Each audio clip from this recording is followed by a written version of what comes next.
नमस्कार मित्रांनो, कर्जमाफीबद्दल एक धक्कादायक बातमी समोर येत आहे. विधानसभा निवडणुकीमध्ये भाजप महायुती सरकारने आपल्या जाहीरनाम्यामध्ये असे आश्वासन दिले होते की आम्ही शेतकऱ्याचे सरसकट कर्जमाफ करू. पण आता हे सरकार शेतकऱ्यासाठी आहे की नाही असे सर्व शेतकरी बांधवांना प्रश्न पडलेला आहे.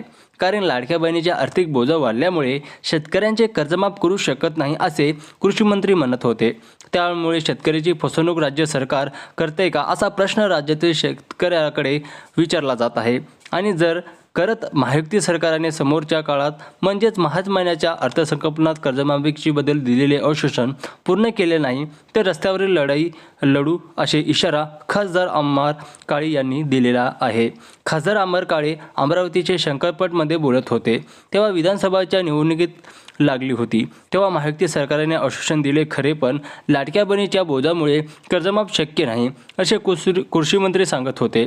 महायुती सरकारने कर्जमाफी देण्याचे आश्वासन जाहीरनाम्यामध्ये दिले होते. ते आश्वासन सरकार पूर्ण करणार असून शेतकऱ्यांना कर्जमाफ देण्यात येईल अशी घोषणा मुख्यमंत्री देवेंद्र फडणवीस यांनी विधानसभेत अंतिम आठवड्यात प्रस्तावित चर्चेमध्ये दिले होते. मित्रांनो, पुढच्या महिन्यात 10 मार्च रोजी देशाचे अर्थसंकल्प हे सादर होणार आहे.